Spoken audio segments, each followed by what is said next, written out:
आज से 23 करोड़ साल पहले विशालकाय जीव डायनासोर का राज हुआ करता था। जब वे झुंड में चलते थे तो धरती पर तूफान मच जाया करता था। लेकिन आखिर 23 करोड़ साल पहले क्या हुआ जिससे डायनासोर की प्रजाति ही विलुप्त हो गई?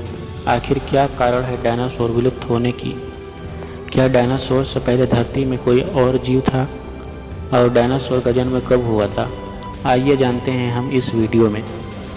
सबसे पहले जानते हैं डायनासोर प्रजाति का जन्म कैसे हुआ धरती पर। नए अध्ययन में सामने आया है कि 23.2 करोड़ वर्ष पहले जब बड़े पैमाने पर जीव पृथ्वी से लापता होने लगे थे तभी डायनासोर का विस्तार होना शुरू हो गया था। नेचर कम्युनिकेशंस में प्रकाशित एक अध्ययन में इटली के museum of science, universities of Ferrara and Padova और ब्रिटेन की यूनिवर्सिटी ऑफ ब्रिस्टल के वैज्ञानिकों ने बताया कि डायनासोर का विस्तार भी एक संकट से ही हुआ था। डायनासोर का प्रजनन अंडे के निर्माण के साथ शुरू हुआ। यह अंडे प्रजातियों के आधार पर आकार में भिन्न होते हैं। कुछ आधुनिक पक्षी के अंडे के समान थे जबकि अन्य अधिक सरीसृप थे। डायनासोर के जीवन को जारी रखने के लिए अंडे देने की प्रक्रिया महत्वपूर्ण थी। क्या आपको पता है दोस्तों, धरती में डायनासोर से पहले कौन सा जीव आया था? तो आइए जानते हैं। वैज्ञानिकों ने पहली बार पुष्टि की है कि पृथ्वी पर सबसे पुराना जीवित जानवर स्टेनोफोरा था। जेलीफिश जैसा दिखने वाला यह जानवर उन जानवरों से विकसित हुआ जिनसे मनुष्य भी आए थे। पहली बार 700 मिलियन वर्ष पहले इसे देखा गया, जबकि डायनासोर की उत्पत्ति 230 मिलियन वर्ष पहले की मानी जाती है। यानी यह डायनासोर से भी काफ़ी पहले पैदा हुआ था। आज भी महासागरों और एक्वेरियम में यह तैरता हुआ पाया जा सकता है। डायनासोर का अंत कब हुआ, कैसे हुआ? डायनासोर युग के अंत के लिए कहा जाता है कि एक बहुत बड़ा एस्टेरॉयड धरती से टकराया था, जिससे पैदा हुआ विस्फोट ने इन विशालकाय जानवरों का वजूद खत्म कर दिया। जिस एस्टेरॉयड ने डायनासोरों का अंत किया, अगर वह धरती से 30 सेकंड जल्दी या 30 सेकंड देर से टकराता तो उसका असर ज़मीनी भूभाग पर इतना कम होता कि डायनासोर खत्म नहीं होते। ऐसा इसलिए क्योंकि 30 सेकंड की देरी या जल्दी गिरने की स्थिति में वह ज़मीन की बजाय समुद्र में गिरता। एस्टेरॉयड धरती में तो वह एकाएक 70,000 किलोमीटर प्रति घंटा हो गई थी। पृथ्वी के वायुमंडल में घुसते ही घर्षण की वजह से यह एक भयानक आग के गोले में बदल गया।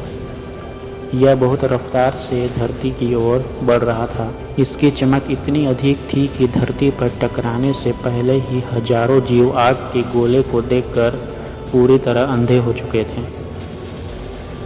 ये जीव उस उल्का को देख नहीं पा रहे थे, लेकिन वह उसकी भयानक गर्मी को महसूस कर रहे थे।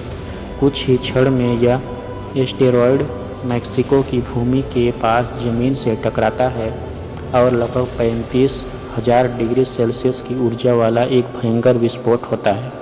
इस टकराव का विस्फोट लगभग 10 हाइड्रोजन बम के विस्फोट के बराबर था। विस्फोट इतना शक्तिशाली था कि इसके टकराते ही धरती की लाखों टन धातु अंतरिक्ष में चली गई।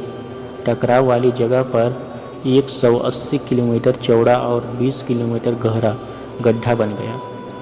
विस्फोट के कारण इस भूमि का सारा मेटल और पत्थर आसमान में धुंध के बड़े बादल में बदल गया। 16 मिनट 40 सेकंड बाद ज़मीनी टकराव की वजह से धरती के अंदर चारों ओर 11.1 तीव्रता की तरंगें उठने लगी। इस वजह से समुद्र में विशालकाय लहरों का निर्माण हुआ और एक के बाद एक सुनामी की लहरें चारों तरफ बढ़ने लगी। इसके 800 किलोमीटर के दायरे में आने वाले सभी जीव जलकर पूरी तरह से राख के ढेर में बदल गए। इस महाविनाश में उड़ने वाले डायनासोर इन जमीनी खतरों से तो बच गए, लेकिन ये तो महाप्रलय की बस शुरुआत थी। विस्फोट की वजह से जो लाखों टन मेटल, पत्थर और धूल अंतरिक्ष में गया था, वह ग्रेविटी के कारण ठीक 40 मिनट बाद आग के गोले के रूप में पूरी धरती पर बरसने लगे। साथ ही धूल का एक बहुत बड़ा तूफान 6000 किलोमीटर प्रति घंटे की रफ्तार से पृथ्वी की दूसरी तरफ मौत लेकर आ रहा था। यह धूल के बादल कई किलोमीटर मोटे थे, जिसकी वजह से धरती पर सूरज की रोशनी का पहुंच पाना असंभव हो गया। गर्म हवाओं का तापमान 100 डिग्री सेल्सियस से ज़्यादा हो जाने के कारण धरती पर पेड़ पौधों की लगभग सारी आबादी जलकर खाक हो गई थी। विस्फोट के 90 मिनट बाद धरती का तापमान 200 डिग्री सेल्सियस तक बढ़ गया। इसकी वजह से जो डायनासोर विस्फोट के इलाके से कोसों मील दूर थे वो भी इस गर्मी से बच नहीं पाए। इस महाप्रलय से धरती की कुल 90% प्रजाति पूरी तरह खत्म हो गई थी। तो दोस्तों, इस तरह से डायनासोर की प्रजाति पूरी तरह से धरती से विलुप्त हो गई। दोस्तों, आपको वीडियो कैसा लगा और नेक्स्ट वीडियो किस टॉपिक पर देखना चाहोगे कमेंट करके बताओ। अगर वीडियो आपको अच्छा लगा हो तो एक लाइक कर देना। चैनल पर नए हैं तो सब्सक्राइब